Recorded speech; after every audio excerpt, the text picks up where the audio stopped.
দর্শক, কেমন নাটকীয়তায় ভরা ছিল ডিসি সরোয়ারের প্রত্যাহারের শেষের 3 ঘন্টা। কেন তিনি ঊর্ধ্বতন কর্মকর্তাদের কোনো ফোন ধরেননি? একবার দৃশ্যপটটি কল্পনা করুন দর্শক। রাষ্ট্রের একজন শীর্ষ কর্মকর্তা, একটি জেলার দণ্ডমুণ্ডের কর্তা, বসে আছেন একটি মাদ্রাসার বদ্ধ কক্ষে। তার পকেটে থাকা সরকারি মোবাইল ফোনটি অবিরাম বেজেই চলছে। স্ক্রিনে ভাসছে ঢাকা এবং সিলেটের সর্বোচ্চ ঊর্ধ্বতন কর্মকর্তাদের নম্বর, কিন্তু তিনি ফোন ধরছেন না। কিন্তু কেন?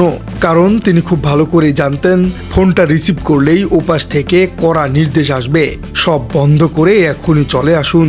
কিন্তু তিনি থামতে চাননি। তিনি চেয়েছিলেন বিদায়ের আগে অন্তত এমন একটি বোমার বিস্ফোরণ ঘটাতে, যার শব্দে কেঁপে উঠবে পুরো দেশের দুর্নীতিবাজরা। দর্শক, আজকের এই এক্সক্লুসিভ এবং রুদ্ধশ্বাস সংবাদ বিশ্লেষণে আমরা শুধু মাজারের টাকা গণার সেই চেনা গল্পটি বলবো না। আজ আমরা উন্মোচন করব সদ্য বিদায়ী সিলেট জেলার প্রশাসক মোহাম্মদ সরওয়ার আলমের প্রত্যাহারের পেছনের সেই নাটকীয় শেষ মুহূর্তগুলোর কথা। বদলির আদেশ আসার পর থেকে সিলেট ত্যাগ করা পর্যন্ত তার জীবনের সেই নাটকীয় প্রহরগুলোতে আসলে কি ঘটেছিল, কেন তাকে দ্রুত সিলেট ছাড়ার নির্দেশ দিয়ে ঢাকা থেকে বারবার চাপ দেয়া হচ্ছিল, কেন তিনি নিজের পছন্দের কর্মকর্তার কাছে দায়িত্ব বুঝে দিতে পারলেন না। দর্শক, ঘটনার শুরু গত রোববার 22 জুন। ঘড়ির কাঁটায় তখন দুপুর গড়িয়ে বিকেল।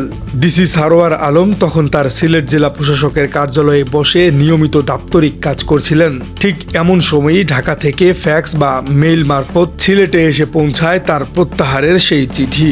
সিলেট জেলা প্রশাসনের একাধিক বিশ্বস্ত কর্মকর্তা জানিয়েছেন, এমন একটি খবরের জন্য সরওয়ার আলম একেবারেই প্রস্তুত ছিলেন না। তিনি জানতেন মাজারের সিন্ডিকেটে হাত দেওয়ার কারণে তার উপর চাপ আসছে, কিন্তু এত দ্রুত এবং আকস্মিকভাবে তাকে প্রত্যাহার করা হবে তা তিনি কল্পনাও করেননি। চিঠিটি হাতে পাবার পর তিনি দৃশ্যতই হতাশ হয়েছেন, কিন্তু নাটকের শুরু ঠিক এরপর থেকেই। সাধারণত একজন জেলা প্রশাসককে বদলি করা হলে তিনি দায়িত্ব হস্তান্তরের জন্য অন্তত কয়েকদিন সময় পান। নিজের অসমাপ্ত কাজগুলো গুছিয়ে নেয়া, সহকর্মীদের সাথে বিদায়ী সাক্ষাৎ করা, এগুলোই প্রশাসনিক রেওয়াজ। কিন্তু প্রশাসনের একাধিক কর্মকর্তা জানিয়েছেন, সরওয়ার আলমের ক্ষেত্রে এই রেওয়াজ মানা হয়নি। যেহেতু তাকে শাস্তিমূলকভাবে প্রত্যাহার করা হয়েছে, তাই ঢাকা থেকে সরাসরি নির্দেশ আসে, কোনো কালক্ষেপণ করা যাবে না, দ্রুতই সিলেট ছাড়ুন। কিন্তু কেন এই তারা? রাজনৈতিক এবং প্রশাসনিক বিশ্লেষকদের মতে সিন্ডিকেট ভয় পাচ্ছিল। তারা জানতো সরওয়ার আলমকে যদি সিলেটে আরও একটি দিন বেশি থাকতে দেয়া হয়, তবে তিনি মাজারের দান বক্সের সেই সিলগালা পুরোপুরি খুলে ফেলবেন, আর ডেক খুললেই বেরিয়ে আসবে আসল সত্য। কিন্তু শেষ পর্যন্ত তারা আর রক্ষা পায়নি। সেই একদিনেই সরওয়ার আলম সেই 700 বছরের রেওয়াজকে ভেঙে চুরমার করে দিয়েছেন। সরওয়ার আলম কোনো সাধারণ মানুষ নন। তিনি জানতেন তার হাতে খুব কম সময় রয়েছে, যে কোনো মুহূর্তে তাকে দায়িত্ব হস্তান্তরে বাধ্য করা হবে। তাই তিনি নিলেন এক চরম সাহসী এবং ঐতিহাসিক সিদ্ধান্ত।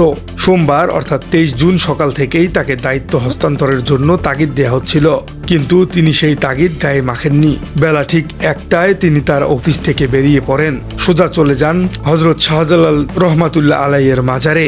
গিয়েই তিনি সেই ঐতিহাসিক ডেগ এবং দান বক্সগুলো খোলার নির্দেশ দেন। এরপর তিনি গিয়ে বসেন মাজার সংলগ্ন মাদ্রাসার একটি কক্ষে।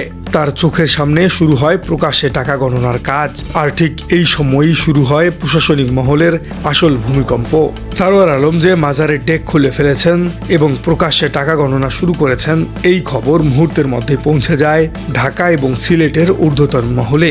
খবর পাওয়ার পর থেকেই ঢাকা এবং সিলেটের ঊর্ধ্বতন প্রশাসনের কর্মকর্তারা তাকে বারবার ফোন দিতে শুরু করেন। উদ্দেশ্য একটাই, গণনা বন্ধ করে তাকে অবিলম্বে সার্কিট হাউসে ফিরতে হবে। কিন্তু সরওয়ার আলম তখন নীরব বিদ্রোহের এক অনন্য দৃষ্টান্ত স্থাপন করেছেন। তিনি জানতেন উপর মহলের নির্দেশ অমান্য করা চাকরিবিধির লঙ্ঘন হতে পারে, কিন্তু বিবেকের কাছে তিনি হার মানতে চাননি। তাই তিনি পকেটে থাকা ফোনটি আর বের করেননি। ফোন বেজে বেজে কেটে গেছে, কিন্তু তিনি রিসিভ করেননি। তিনি শুধু চাচ্ছিলেন অন্তত কয়েক ঘন্টার জন্য হলেও এই গণনার কাজ চলুক, যাতে দেশবাসী এই লুটের আসল অঙ্কটি জানতে পারে। সরওয়ার আলম ফোন না ধরায় ঊর্ধ্বতন মহল রীতিমতো মরিয়া হয়ে ওঠে।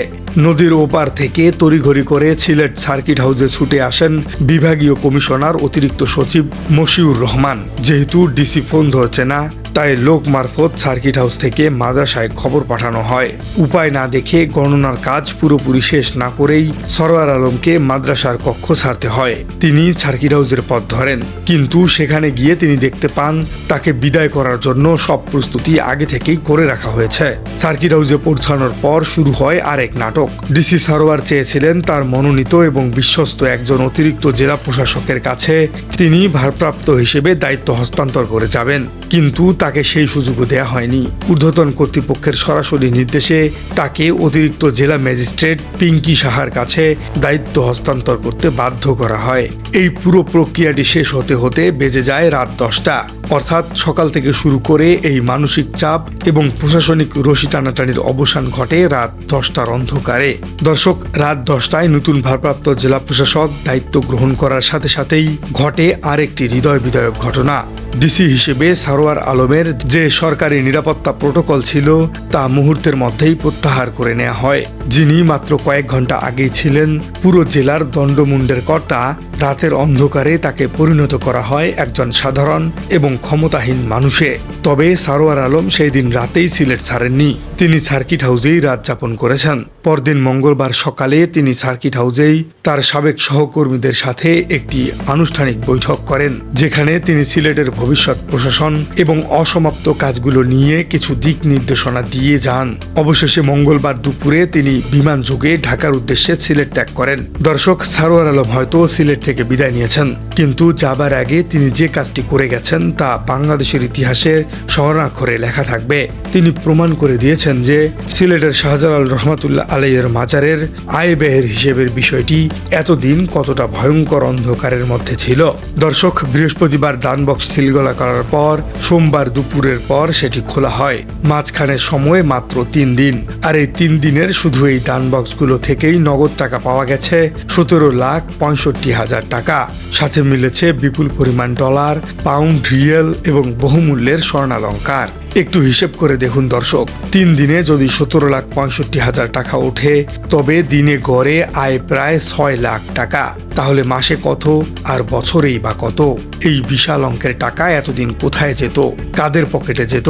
সরওয়ার আলম শুধু দুর্নীতিবাজদের মুখোশই খোলেননি, তিনি নিজে থেকে একটি অনুকরণীয় দৃষ্টান্ত স্থাপন করে গেছেন। সোমবার সন্ধ্যায় এই টাকাগুলো ডিসি অফিসে এনে সোনালী ব্যাংকের একটি নতুন অ্যাকাউন্ট খুলে সেখানে জমা করা হয়। শুধু তাই নয়, ডিসি অফিসের সাধারণ শাখা জানিয়েছে মাজারের ওই 17,65,000 টাকার সাথে জেলা প্রশাসকের নিজস্ব তহবিল থেকে তিনি আরও 5 লাখ টাকা অনুদান হিসেবে ওই অ্যাকাউন্টে জমা দিয়ে গেছেন। সব মিলিয়ে অ্যাকাউন্টে এখন 5,65,000 টাকা রয়েছে।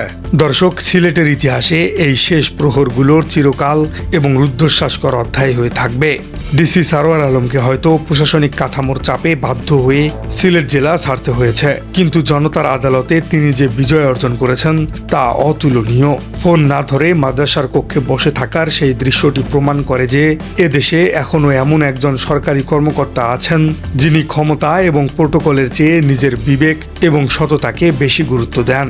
প্রিয় দর্শক, আপনার কি মনে হয় ডিসি সরওয়ারের এই পুরো ঘটনাটিকে আপনি কিভাবে দেখছেন? তাকে আসলেই কেন সিলেট থেকে বদলি করা হলো? আর বাংলাদেশে কেন সৎ কর্মকর্তারা টিকতে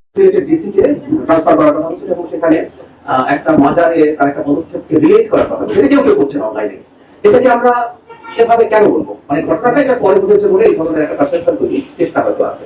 এবং আমাদের মাজারগুলোতে কি হয়, কি কেমন ভাবে হয়, এটা নিয়েও একটা গ্রুপ আছে যারা ইভেন আমরা ইন্টারভিউর সময় দেখেছি মাজারে হামলা হয়েছে এবং সেগুলো বিরুদ্ধে কথাবার্তা হয়েছে।